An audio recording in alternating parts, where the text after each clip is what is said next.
इसी सप्ताह रमज़ान का पवित्र मास प्रारंभ होने जा रहा है। मेरी तरफ से भारत के और भारत के बाहर विश्व के इस परंपरा को मानने वाले सभी बंधुओं को रमज़ान की बहुत बहुत शुभकामनाएं हैं। और ये पवित्र त्यौहार मानव कल्याण के लिए हमें मार्गदर्शक बने, मानव कल्याण के लिए शक्तिदायक बने और हम सब सामूहिक पुरुषार्थ से मानव कल्याण के काम को और गति देते चले। यही मेरी आप सबको शुभकामनाएं हैं। राजपूत जी मेरे पुराने मित्र हैं, तो कई बार उनसे सत्संग करने का मुझे अवसर रहता है। वो एक आध छोटी चीज़ पकड़ के बहुत सोचते रहते हैं, फिर रेफरेंस ढूंढते रहते हैं। जिस विषय पे ये किताब आज हमारे सामने है, करीब 4 साल पहले गांधीनगर में बहुत लंबी बातचीत मेरी उनके साथ हुई थी और मुझे अच्छा लगा था कि वो इस दिशा में प्रयास कर रहे हैं। हम ये जानते हैं कि 21वीं सदी ज्ञान की सदी है और विश्व का इतिहास कहता है कि जब जब मानव जात ज्ञान युग से गुजरी है, तब तक भारत ने नेतृत्व किया है। 21वीं सदी ज्ञान की सदी है, तो भारत की सविशेष जिम्मेवारी भी है और उस जिम्मेवारी को निभाने के लिए ज्ञान ये सहज हमारी प्राथमिकता होनी चाहिए। कभी कभार मैं सोचता हूं कि शायद ही दुनिया में भारत के नागरिक को जो सौभाग्य मिला है, वो सौभाग्य शायद ही दुनिया के किसी नागरिक को मिला है जो हमें मिला है। और वो सौभाग्य ये है कि इसी भूभाग में अपने ही जैसे लोगों के बीच रहते हुए, अपनी ही भाषा बोलने वालों के बीच रहते हुए भिन्न भिन्न परंपराओं को समझने का अवसर, भिन्न भिन्न पंथ संप्रदाय उपासनाओं को समझने का अवसर, भिन्न भिन्न प्रकार की सोच को किस प्रकार से जिया जाता है उसको अनुभव करने का अवसर शायद ही दुनिया में किसी बालक को मिलता होगा जो हमें मिलता है।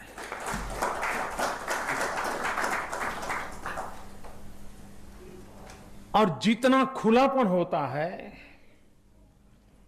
उतनी ही पहचान निकट बन जाती है। लेकिन दुर्भाग्य है कि जब तक ये खुलापन था, जब तक ये अपनापन का माहौल था, हम बहुत शक्तिशाली थे। लेकिन जब हम छोटे छोटे दायरों में बंद गए, अपने में सीमित हो गए और न देखना, न जानना, न समझना, न पहचानना, अपने में ही खोते गए, हमने अपने ही विकास के रास्तों को दरवाजे बंद करते चले गए। ये किताब एक उस दिशा में हमें एक मार्गदर्शक बनती है कि कुछ खुलो, देखो तो सही। उनको भी तो समझो, उनकी भी तो सोच देखो, वे भी कुछ सोच रहे हैं। और अंडरस्टैंडिंग ईच अदर, यही तो हमारे लिए मीटिंग पॉइंट का सेतु बनता है। मैं समझता हूं ये संकलित किताब उस बात के लिए परिचायक है, उपकारक है। और इसके लिए मैं सिराजुद्दीन जी का भी और राजपूत जी का भी अभिनंदन करता हूं कि उन्होंने ये प्रयास किया है।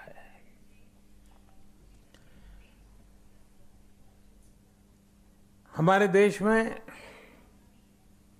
किसी भी संप्रदाय की बात करो, हर संप्रदाय में, जहां तक मैं इस भूभाग की बात करता हूं और वैश्विक रूप में भी देखें तो भी, ज्ञान को अत्यंत महत्वपूर्ण माना गया है। हमारे यहां ब्रह्म सूत्र की चर्चा अगर करें तो उसमें ब्रह्म ज्योति की कल्पना की है। हमारे यहां अगर गीता के संदर्भ में देखें तो ज्ञान को दिव्य ज्योति के रूप में प्रचलित किया गया है। अगर गुरु ग्रंथ साहब को देखें तो उसमें चांदना की चर्चा आती है। बाइबल को देखें तो डिवाइन लाइट की बात आती है, और कुरान को देखें तो खुदा का नूर ये शब्द आता है। इन सभी चीजों में एक कॉमन है, ज्ञान प्रकाश देता है, ज्ञान प्रकाश पथ देता है, ज्ञान मंजिल की ओर जाने की राह देता है। और इसलिए हमारे यहां, हमारे शास्त्रों में इस बात को कहा गया है, और हर समाज ने इसकी उपासना की है। मुझे याद है 1894 में, यानी हम कल्पना कर सकते हैं, अहमदाबाद में एक मोमेडन एजुकेशनल सेमिनार हुआ था, और पूरे देश का हुआ था, 1894, और उसको होस्ट किया था एक उमिया शंकर लाभ शंकर नाम के हिंदू ने। और मिल बैठकर के चर्चा इस बात की थी कि आने वाली शताब्दियों में हमारी शिक्षा कैसी हो, परंपरा कैसी हो। और आपको ताज्जुब होगा कि उस मोमेडन एजुकेशन सोसाइटी का जो सेमिनार हुआ था, उसमें एक हिंदू ने एक प्रस्ताव रखा था जिसको सर्वसम्मति से माना गया था। वो प्रस्ताव ये था कि मुस्लिम कन्याओं की शिक्षा के संबंध में हम सबकी दायित्व है पूरा करना चाहिए। 1894, यानी जागरूकता उस समय भी कितनी थी इसका अंदाज आ सकता है। कुरान में सबसे ज्यादा बार अल्लाह का नाम है, लेकिन अल्लाह के बाद पूरे कुरान में एक शब्द बार बार आता है जो सेकंड हाईएस्ट मैं कह सकता हूं अल्लाह के बाद, वो आता है इल्म। 800 बार, किसी हमारे एक मित्र मुझे बता रहे थे, 800 बार कुरान में इल्म शब्द का उपयोग है। यानी अल्लाह के बाद सबसे ज्यादा अगर किसी बात की चर्चा है तो इल्म यानी शिक्षा की है। इसका तात्पर्य यह हुआ कि हमारे यहां ये जो बातें आज हम कर रहे हैं वो कोई नई नहीं है। हमें कहां गया है, दुर्भाग्य है कि हम भूल गए हैं। अगर हम इन बातों को याद कर लें तो कोई नए रास्ते खोजने की जरूरत भी नहीं है। और इसलिए शिक्षा के महात्म्य का, आप में से जो लोग गुजरात विद्यापीठ का लोगो देखा होगा तो बड़ा आश्चर्य होगा आपको। 1920 में महात्मा गांधी ने गुजरात विद्यापीठ को प्रारंभ किया। उस गुजरात विद्यापीठ को प्रारंभ किया तो उसका जो लोगो बना है उसमें एक संस्कृत वाक्य है जो बहुत प्रचलित है, सा विद्याया विमुक्तये। लेकिन उसी के अंदर उस लोगो में एक अरेबिक घोष वाक्य भी है, बहुत कम लोगों का ध्यान गया होगा। और उस घोष वाक्य बड़ा मजेदार है। उसमें लिखा है, अल हिकमतो जालतुल मोमिनो फहैसो वजदहा अहक्को बेहा। इसका मतलब होता है ज्ञान मुसलमानों की खोई हुई चीज है, वो जहां से भी मिले उसको पाना ये मुसलमान का हक है। गांधी जी ने 1920 में फिर से एक बार शिक्षा की ओर चलो, फिर से एक बार ज्ञान की उपासना की ओर आओ, आगे बढ़ो, इसकी चर्चा की थी।